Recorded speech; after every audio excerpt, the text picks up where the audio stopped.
Le luxe fascine, le luxe irrite. Son concept évolue au gré des époques et désormais des générations cibles. Le luxe est devenu le moteur d'une industrie puissante.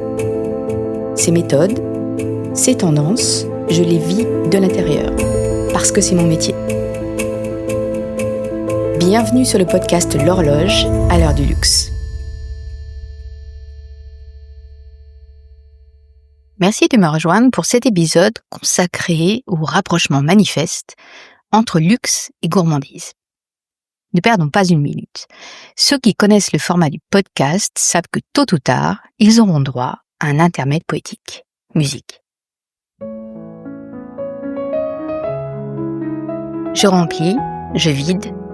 Du dedans au dehors, je remplis, je vide l'âme de mon corps. Avec un souffle, j'éteins la bougie du gâteau d'anniversaire ou les pensées lumineuses au fond de la dame nuit. Le luxe est d'avoir la possibilité de choisir. La gourmandise est le luxe de ne jamais en finir. Que je remplisse, que je vide, l'ouverture est limitée. Sans la mémoire, l'opportunité est figée. C'est un extrait de Gourmandise et opportunité de la poétesse londonienne Chloé Douglas. Et le fait qu'elle soit originaire de Grande-Bretagne n'est pas anodin parce que le mot gourmandise appartient au club des notions françaises intraduisibles en tant que telles en anglais. Ce mot, gourmandise, si délicieux à l'oreille et même en bouche quand on le prononce.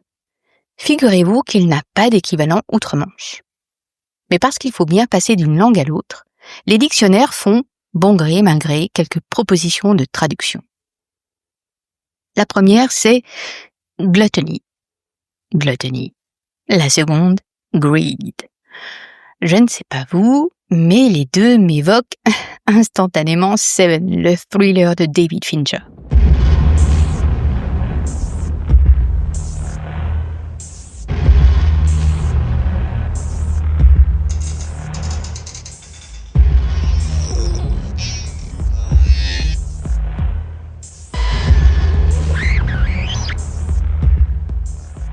Pourtant, la gourmandise, c'est simple comme une image.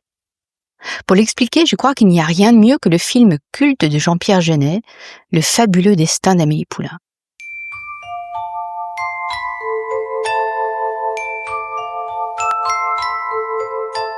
On y voit une gamine déguster des framboises dont elle a chapeauté ses 10 doigts. À chaque bouchée, elle se régale de ses phalanges enrobées de fruits acidulés.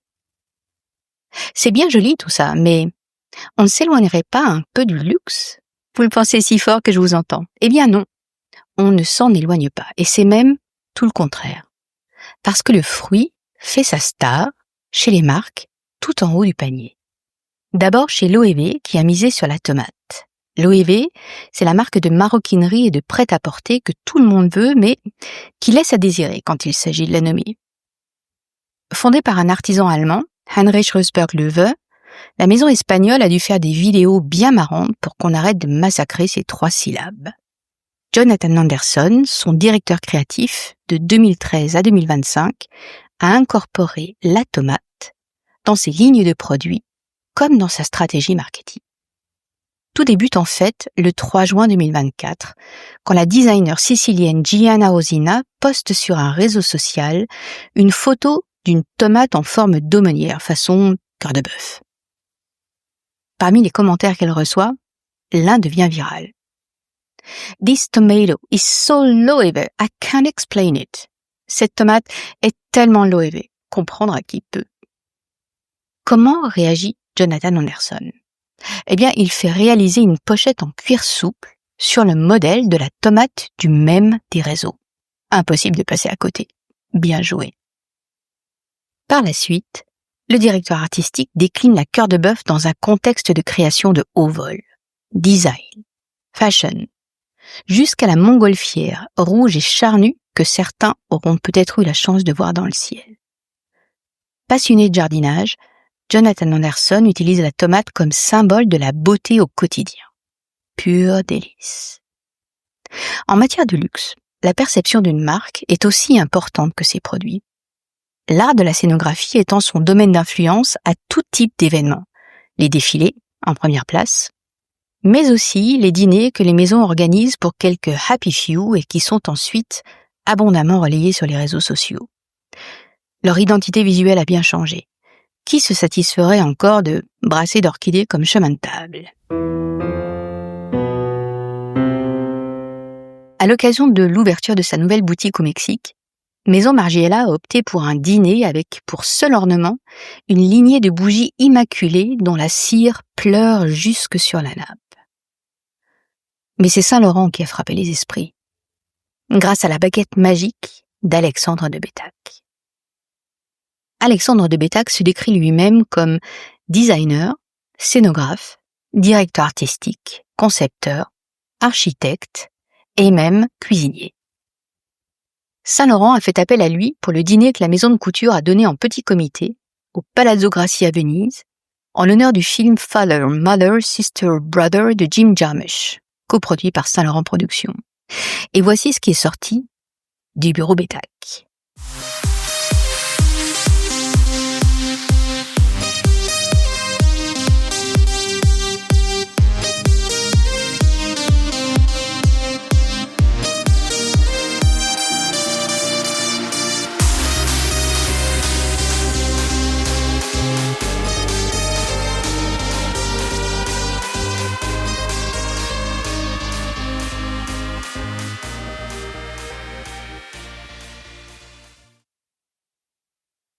Une table ronde, gigantesque, presque le diamètre d'une petite piste de cirque. Les convives sont assis à la lisière de cette orbe immense. Au-delà de la frontière matérialisée par les verres et les chandeliers, c'est l'enchantement qui commence. Fermez les yeux, imaginez. Un sous-bois en dégradé de pourpre et ses bosquets de quetch. Des grappes de raisin, cardinal, muscat, la vallée, montées en belvédère. Des coupes de cerises. Des myrtilles qui tiennent la dragée haute à des aubergines miniatures. Ça et là quelques plantes. Des chardons-maries pour saluer les artichauts en fleurs. Un chef-d'œuvre, cette sylve savoureuse, mais surtout une merveille d'équilibre. Car de cette abondance de la table Saint-Laurent, on retient moins le faste que la gourmandise, l'envie irrésistible de tendre la main pour attraper une griotte. Pour la journaliste Philippine Darblay, c'est somme toute assez normal que mode et cuisine soient proches. Les deux mondes, explique-t-elle, partagent une même obsession pour la matière, la structure et la couleur. Le style, dit-elle encore, s'exprime désormais dans une forme de gourmandise visuelle, discrète ou affirmée. Et de citer le buttery yellow, la couleur du moment, ou encore le rose litchi de la créatrice de mode Simone Roja. La gourmandise ne manque pas de ressources pour faire valoir son importance stratégique. Je viens de découvrir une nouvelle marque de bijoux en or, pierres fines et précieuses, dont l'intention est on ne peut plus claire. Il s'agit de Zirlia, joaillerie gourmand. Rémi Arturo, l'un des cofondateurs, avoue une passion pour les pierres de couleur, les tourmalines en particulier. Dans le futur, m'explique-t-il, les collections Zirlia vont s'étoffer avec des créations qui feront appel aux douceurs de l'enfance, celles dont la seule évocation fait naître le souvenir des flux sucrés et de bouches collantes. Dans un autre registre, plus improbable, je veux Mélanie Huynh. Mélanie Huynh démarre sa carrière à la rédaction de Vogue France, où elle intervient pendant presque 10 ans sur l'éditorial mode et beauté. Aujourd'hui, elle consacre la majorité de son temps au groupe familial qu'elle gère, le château de Toulouse-Lautrec et son vignoble de 43 hectares, ainsi qu'à Olidermie, la marque de soins du visage qu'elle a fondée. Olidermie vient de s'associer à la maison Ladurée pour concocter une cure de collagène. Le défi a été relevé par le chef pâtissier Julien Alvarez. Il a réalisé un macaron au chocolat grand cru, enrichi en collagène marin, acide hyaluronique et vitamine C. Le tout sans perdre ni en goût, ni en sensorialité. On peut aussi citer la future collaboration entre le chef pâtissier Cédric Grelet, star des trompe-l'œil, et la marque de cosmétiques Gisou, à l'occasion de la prochaine Fashion Week parisienne. Les signaux viennent de toutes parts, partout des pépites qui mettent l'eau à la bouche. Et pourtant, je m'interroge. Est-ce que je ne serais pas, au fil de cet épisode, à contre-courant de l'analyse incroyablement pertinente et solidement étayée de la journaliste Sophie Abriat? Je parle bien sûr de son livre, Danser sur le volcan, la mode et le luxe à la conquête de nos imaginaires. Sophie Abriat y évoque les intellectuels et les philosophes au chevet des marques de luxe, qui se doivent, je la cite, d'être à la pointe sur des sujets aussi vastes que les neurosciences, la transition écologique, les fractures territoriales et sociales ou encore la digitalisation de la société. Elle explique que les groupes de luxe ne peuvent plus se contenter de revendiquer un artisanat d'exception et de créer, ensuite, les images autour de ces produits d'excellence qui sauront séduire les consommateurs. Il faut, désormais, penser, interroger, intellectualiser. Tout donne raison à Sophie Abriat. Ainsi, le premier move de Jonathan Anderson, évoqué en début d'épisode, et qui officie maintenant à la tête de la maison Dior. Pour le défilé de la collection Homme en juin dernier, il s'est fait prêter 2 œuvres de Jean-Siméon Chardin, qu'il a exposées aux Invalides, le cadre qui accueillait son défilé. C'est ainsi qu'il a souhaité présenter sa vision portée par des inspirations clairement artistiques. Le premier tableau est une huile sur toile dite un vase de fleurs, et le second, une nature morte, représentant un panier de fraises des bois. Un monticule conique de fraises des bois, plus une corbeille, un verre d'eau, une pêche, 2 cerises et 2 œillets blancs. Pierre Rosenberg, ancien président directeur général du musée du Louvre, souligne l'extrême simplicité de la composition qui élimine tout détail et atteint le parfait équilibre. Anderson aurait pu choisir une marine ou une abstraction. Il a choisi des fraises. Je ne m'étends pas plus sur le sujet.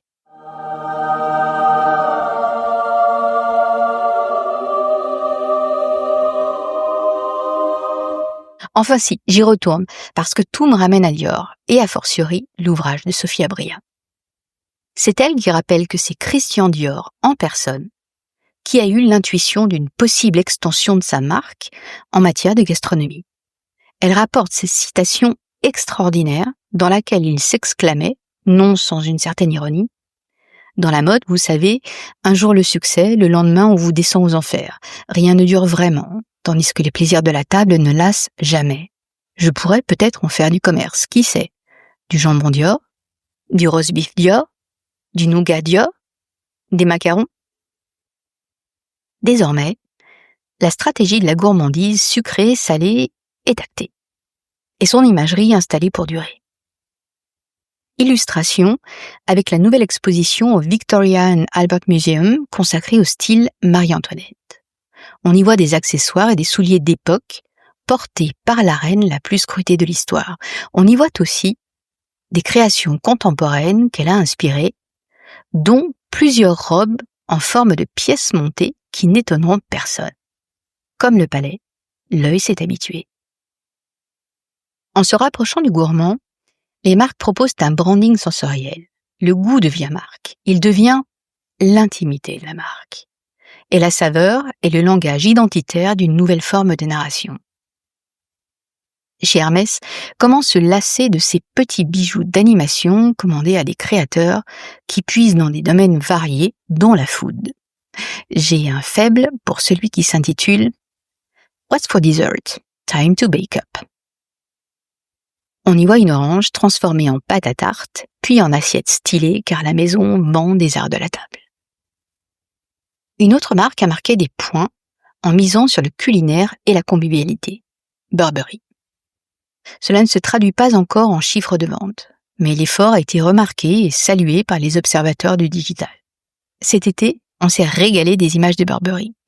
Le toast recouvert de confiture au motif tartan. Les glaçons fondant dans la citronnade, la boule de glace échappée du cornet qui s'échoue sur le sable. Allez, on y retrouve bien un soupçon de Jacquemus. Les miches de pain, les citrons, ces pâtissons qui sont parfaits sur Instagram. L'appétence se transmet bien sur les réseaux sociaux, analyse Marlène Steiger. Marlène Steiger, c'est mon coup de cœur. Elle est maître d'assemblage de goût et sensory storyteller. Elle me raconte le goût d'une époque, le sucré vanillé qui a débuté dans les années 50 avec Coca-Cola. Les États-Unis restent encore aujourd'hui le plus gros consommateur de vanille du monde, alors que pour les Japonais, la vanille est d'un exotisme décoiffant. Si les goûts perdurent longtemps, c'est parce qu'ils sont ancrés en nous, explique Marlene Steiger. Manger est une fonction vitale, autant qu'elle apporte du plaisir. L'ancrage est fort et pérenne. Si je lui dis années 80, elle me répond monoliquoreux archi-transformé. Jet 27, quoi. Et aujourd'hui, Marlène, on en est où? Matière première asiatique, retour en grâce de l'amertume, obsession des textures. Pour en savoir plus, Marlène écrit un livre qu'il ne faudra pas louper. Elle confirme que l'appétence et la gourmandise fonctionnent à merveille sur nos cerveaux hyperstimulés. Elles sont compréhensibles, universelles, et Marlène conclut par un épatant « Nous sommes dans l'ère du « manger l'époque ». Tout est question de goût, mais je trouve que ça dérape un peu parfois côté mise en scène. Par exemple, quand l'IA arrive avec ses gros souliers et dégaine des bâtons glacés laqués de rouge Cartier. Bref, du luxe friandise facile, prête à consommer. Ça dérape surtout avec la surenchère de bouche ouverte qu'on nous inflige à tout bout de champ. L'historienne Elisabeth Azoulay explique que ces bouches sont en contrepoint de la bouche occidentale fermée en signe de modestie. Ces bouches avides sont le début de l'incandescence, l'appel à la sexualité, le symbole de la jeunesse. Pour moi, ces margoulettes écarquillées sont l'expression d'une oralité aux antipodes de la gourmandise. Et je me réjouis d'autant plus quand certaines élèvent aujourd'hui la gourmandise vers des sommets de raffinement. En tête, la chef singapourienne Janice Wong, créatrice d'installations d'art comestible. Elle a eu l'idée de sculptures en chocolat que l'on ne goûte pas seulement, mais que l'on ressent, et qui ouvre la porte d'un futur culinaire sans limite. En conclusion, oui, le luxe a raison de miser sur l'art, la culture, les enjeux sociétaux, mais dans une moindre mesure, il joue une carte habile avec la stratégie de la gourmandise. L'imagerie gourmande est idéale pour expérimenter des pareidolies. Concrètement, c'est lorsque nous imaginons un géant endormi le long de la crête d'une montagne ou qu'un nuage nous fait penser à de la barbapapa. Les portraits de Giuseppe Arcimboldo sollicitent cette faculté d'interprétation et par extension, d'émerveillement. Or sans émerveillement, pas de luxe. Et puis, la gourmandise n'est pas si fugace. On se souvient de l'effet d'une certaine Madeleine. À l'heure du désamour, quelle maison écarterait l'opportunité de s'immiscer dans notre mémoire sentimentale? Préparez votre pâte dans une jatte plate et sans plus de discours. Allumez votre four.